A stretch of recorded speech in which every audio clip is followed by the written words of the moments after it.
talagang ang dami na po niyang suloy at dami ng anak. Ito po yung aking na-purchase galing ibang bansa, galing pa. Meron po yung mga particles ng eggshell, ano. Malaking factor din po dun sa yan, ugat. Nagkakaroon po ng mas malaking ugat, tas dun tumutubo. Variations nila, oh. Ito, look. Meron ako nakita dito, solid yung pagka. Oh my God. Hello everyone! This is Sir Misunabi ni Dino Park in Eco Garden and welcome back sa ating YouTube channel. And for today's video, balik tayo sa garden. At ngayon ay propagation day. Ano kaya ang ating ipopropagate at paparamihing halaman? Siyempre, ito.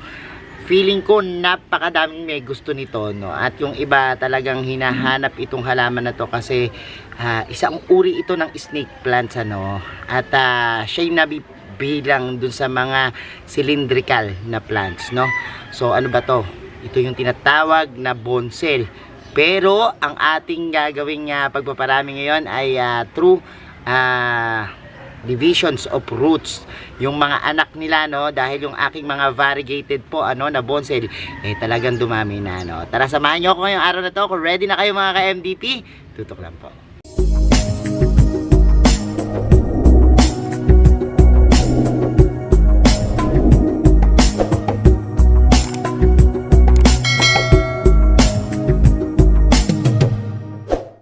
And we're back mga ka-MDP. Nandito tayo dun sa ating Snake Plants Paradise. At ngayon dito sa area na to, ang dami kong nagsuwi at nagsuloy na mga bonsai, ano. At ayan, tingnan natin yung ating mga alagang bonsai dito. Kasi kanina nung pagpunta ko dito, talagang lumukso-lukso yung puso ko dahil sa gaganda nila. Tara. Ito po yung kauna-unahan kong bonsai, ano. Yan yung una kong na-purchase before. Siguro may 4 na taon na yan sa akin. Napakalaki, no? So, ito yung naging anak niya, kulay green lang. Tapos nagkaroon ako ng ganito, yung anak rin. And malaki na rin.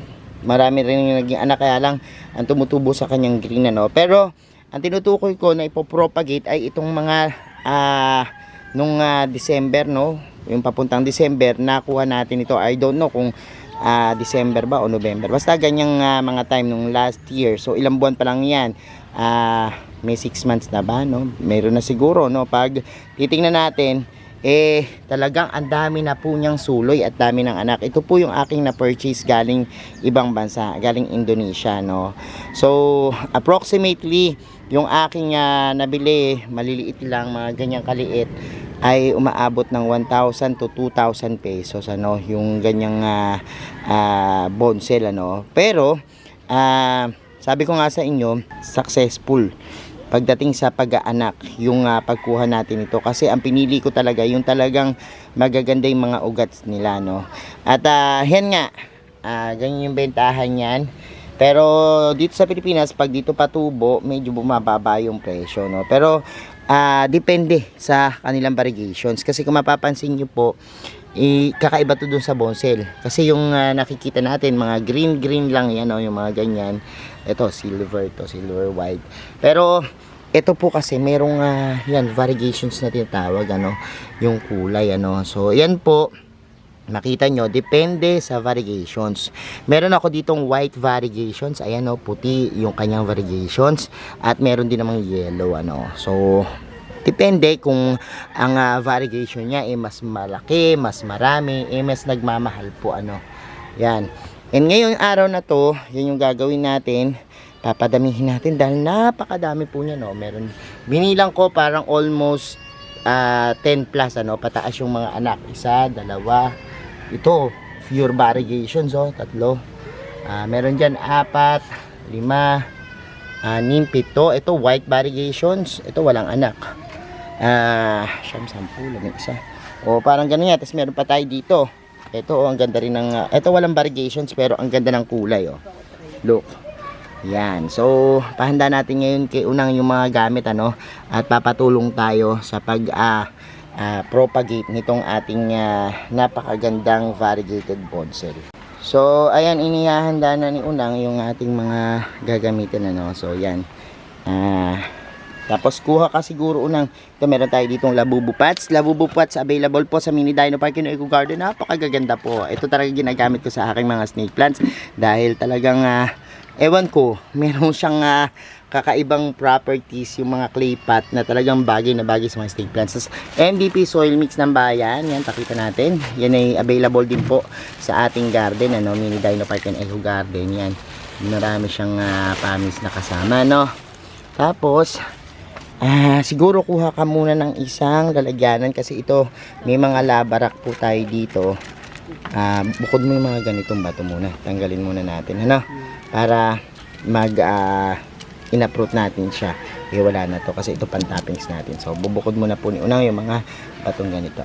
So ayan, nagtatanggal na kami ni Unang. At kung mapapansin nyo po yung ating pinaka lupa, meron po yung mga particles ng eggshell, ano. Malaking factor din po dun sa pag-aanak ng aking mga bonsel yung pagkakaroon ng eggshell kasi nagbibigay po ito sa kanya ng talagang vitamins, no, tsaka nutrients na kailangan ng plants, no.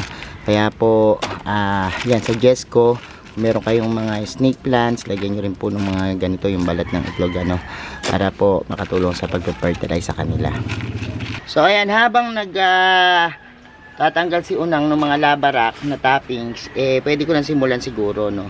Madali lang naman to i-uproot, pero sabi ko nga sa inyo, dahil yung ating pinagtaniman ng mga pinaka soil mix na ginamit natin hindi ganun ka compact, madali po yung bunutin, ano.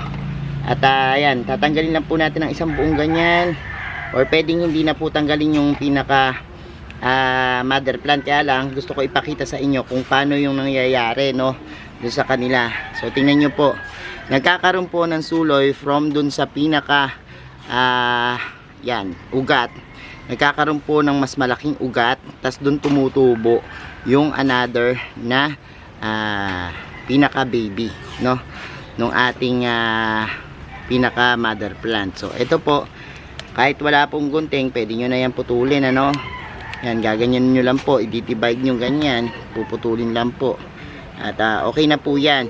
Pwede nyo pong gamitan ng fungicide, pero ako po kasi okay na sa akin yan, hindi naman masyadong maarte at hindi naman tayo magdidilig kagad, kaya okay na itanim na lang ng direkta. So ito na yung mother plant natin, tatanim na lang po uli natin yan dito sa ating pinaka pinagbunutan. Since yung lupa naman po natin talagang okay na okay pa at hindi pa naman palitin, yan, yan, pwede pa po yan, ano. Gaganyan nyo lang po, napakabilis po nitong dumami, sabi ko sa inyo.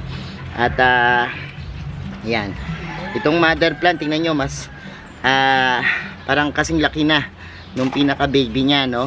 At yan po yung ideal, ano, kapag umabot na ng 1/4 palaki yung inyong mga talagang mga babies, yung mga pups, pwede nyo na po yang ihiwalay dun sa mother plants. So tingnan naman natin to, yung isa.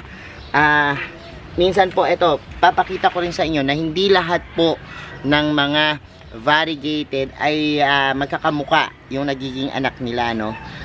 Katulad po nitong ating isa na to, nagkaroon siya ng parang silver, no, na anak. So ayan, oh, kita nyo yung naging anak niya. Oh, ang dami ring roots, napaka healthy ng roots ng ating mga bonsai, no. So tatanggalin rin po natin yan at atin na po siyang babaliin lang ng konti, no. So ayan po yung kanyang pinaka mother plant. Saan ba puputol? Pwedeng kalahati po, pero kung nakita nyo katulad nito, hindi siya variegated. Kung gusto nyo ng mas variegated, mas malapit po sa pinakaugat ng mother plant yung inyo pong pagputol, ano. Pero ito po, ginawa natin kalahati lang kasi once po na dito kayo magputol, ang tutubo po uli niyan ganitong lahi na, no, hindi yung kalahi niya. So mainam rin po na tinatanggal yung mga green para po maiwasan natin yung pagtubo pa ng walang variegations, no. Pero ito maganda pa rin naman yung style niya, oh. Kakaiba rin siya dun sa mga green, ano. Mas marami siyang white, no, at o silvery na parang kulay. So ito, ibauna natin to, napaka healthy ng roots and ganyan lang. naman yung gagawin natin. So, yan. Pakita ko naman sa inyo yung pagtatanim natin ito sa ating mga labubu pots, ano. Tara. So, ngayon naman, itatanim na natin dito sa ating kanya-kanyang pot, ano. Meron ako ditong clay pot. Clay pot po gamitin nyo, maganda sa mga snake plants, ano. At, ayan, tingnan nyo. Pakaganda ng clay pot natin. Lagyan lang po natin siya ng lupa. Ako hindi naman ako masyadong maarte pagdating sa mga propagations. Actually, yung iba nilalagyan po ng Osmocote, pataba na kagad. Pero ito kasing MDP soil mix, meron na po yung mga pataba, ano, nakasama. Kung magdi-DIY naman po kayo, make sure na yung inyo pong potting mix na gagamitin is fast draining, ano, para po hindi mabulukan ng ugat. At ang isa pong technique dyan, wag po kayong magdidilig kagad kapag halimbawang kariripat nyo lang. Kasi may mga sugat pa po yan na talaga namang hindi pwedeng mabasa, no? Kasi pag nabasa maaring lumambot, maaring mabulok. So ang gagawin nyo is hindi muna kayo magdidilig ng 3 days hanggang 1 week, pwede po yan, ano, na ganyan. And ganyan lang kasimple, no? Sabi ko sa inyo, pag nag-mature yung ugat niyan, ito naman ang magkakaroon ng pinaka tubong baby, no? At yan, mapaparamin nyo yung inyong bonsel. So this one is napakaganda ng ating talagang variety, no? Variegated. So ayan, tanim pa natin yung dalawa. Tapos kuhanin ko na yung mga natanggalan ni unang ng pinaka labarak. Tapos tatanim na rin natin. Tingnan natin mamaya kung makakailan tayo, no, na maitanim. So this one, tingnan natin. Pero ang sabi ko nga sa inyo, kung halimbawa po na meron kayong mga fungicide, pwede nyo pong lagyan yung mga pinagputulan sa kanya. Aloe vera, pwede rin po. Pwede rin po ibabad sa hydrogen peroxide ng konting oras. Or kaya pwede rin naman po isaw-saw sa hydrogen peroxide. Marami pong ways, no? Yung iba naman po, mga nakukuha lang sa kusina tulad ng cinnamon ground powder, pwede pong ilagay yan. Meron pong iba gumagamit naman ng coffee, no? So, alin lang po yan, kung ano po yung gusto nyo at available sa inyo, yun ang gamitin nyo. Pero pwede rin pong at least na wala na po, ano. So, yan po yung ating ginagawa na method, no, sa pag-propagate nito ating bonsel. Ang bonsel po napakaganda. Napakaganda ng bonsel kasi ito po yung isang klase ng snake plants na kakaiba dahil dun sa kanyang bilog, cylindrical na korte, no. Parang minsan daliri, kamay, yung itsura, no. Pero ayan, sabi ko nga sa inyo, marami naghahanap niyan, marami na rin nakapagpatubo. At pero yung iba talagang bumibili nito kasi gusto nila yung mga talagang stable na, no, at talagang buhay na. So tayo ilalagay natin to diyan, and ayan, para mapadami natin sila. So yan muna, and kumpletuhin natin yan. Tingnan natin kung makakailan tayo ng nagawa na bonsel mairipat, ano, bilangin natin mamaya.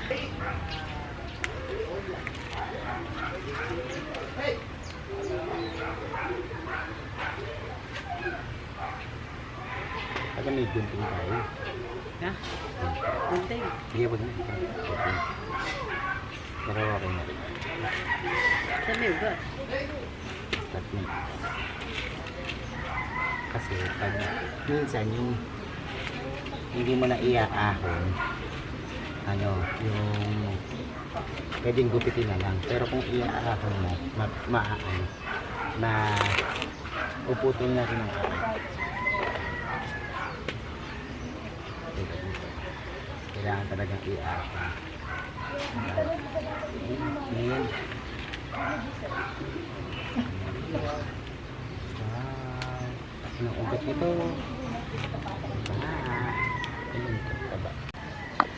So, eto na nga. Grabe. Nakailan tayo? 1, 2, 3, 4, 5, 6, 7, 8, 9, 10, 11, 12, 13. 13, tas meron pa ako dito mga bonsel na hindi galing Indonesia, no? Na, yan. Pero ito yung mga magaganda. Ang gaganda ng variations nila, oh. Ito, oh, look. Meron ako nakita dito, solid yung pagka, oh my god, ang ganda ng variations nitong isang to. Pure talaga yung variations, purong-puro. Konti lang yung green. Ito pa, oh. Ito white naman, oh. Ganda rin yung mga white variations, ano. So, ito. Ang gaganda niya talaga. So, ayan po yung ating mga napadami na bonsel. Nilagyan na namin siya ng aqua soil sa ibabaw, no? Para maganda. Magandang tingnan. So, pwede po nyo lagyan ng mga toppings yan sa ibabaw para maganda. So, ito, pa-stablein na natin, ano. Tapos kapag naging stable to, maaring mag-out ako nito. Abangan nyo lang po sa Facebook page natin, Mini Dino Park and Eco Garden o Hermes Sunaho Plants, ano. Madali lang naman po itong alagaan. Unang-una, kailangan niya po ng enough na sunlight, no, dahil siya ay variegated. Kailangan niya po ng 6 to 8 hours na yan, sunlight. Pag magdidilig po kayo, pag natuyo na yung lupa, dahil po ito'y fast draining, nakapating mix na po na talagang set up na pang alagaan na lang po yan. Bilis yan, mag-drain yung tubig niyan, ano. So, ganun po yung gawin nyo. Magdilig lang po pagkatapos po na matuyo na yung lupa. Pag tuyo na, no. So, probably minsan 1 to 2 days ang pagitan, pwede na po yan, ano, nadiligan, ano. At yan po, pwede yang rain or shine, basta stable na. Maglagay lang po kayo ng net para meron sa control, no, yung laging pag-ulan. Kung halimbawa tuloy-tuloy, make sure nang na natutuyo yung lupa. Kung hindi matutuyo po yung area na kinalalagyan niya, yan po, kailangan nyo siyang ibago sa lugar na safe sa ulanan, yung tuloy-tuloy na ulan. Pero pag ganit pong summer, okay na okay po yan, rain or shine lang, tapos dilig-dilig lang kayo, no. Mabilis po yung lumago, mag-develop yung roots, tsaka mag-anak, no. Probably mga ilang months lang yan, pwede na yan mag-anak. Mag-anak na rin yan, kita nyo na may ugat nung ating mga propagations. Napakaganda at napaka-healthy. So, ganyan na po yung pagpa-propagate ng mga bonsel na snake plants. So, ayan mga ka-MD, pinapanood nyo na po yung ating vlog, and I hope may natutunan kayo dyan sa ating pagpapadami ng mga bonsel na snake plants. Salamat sa inyong palagian, panonood, sa lahat na nag-like, nag-share at nag-comment. Sa mga hindi pa po nagsasubscribe sa ating YouTube channel, kung bet na bet nyo po yan ng Usapan Plants and Gardening, mag-subscribe na po kayo. Huwag nyo po kalimutang i-hit yung notification bell para laging updated sa aming latest uploads, pati po sa iba't iba nating social media accounts, sa ating TikTok, Instagram, Facebook pages. Search lang po Hermes Sunaho or Mini Dino Park and Eco Garden, makikita nyo na yan. Salamat na maraming mga ka-MDP, and this is Hermes Sunaho nagsasabi sa inyo ng happy planting. Bye!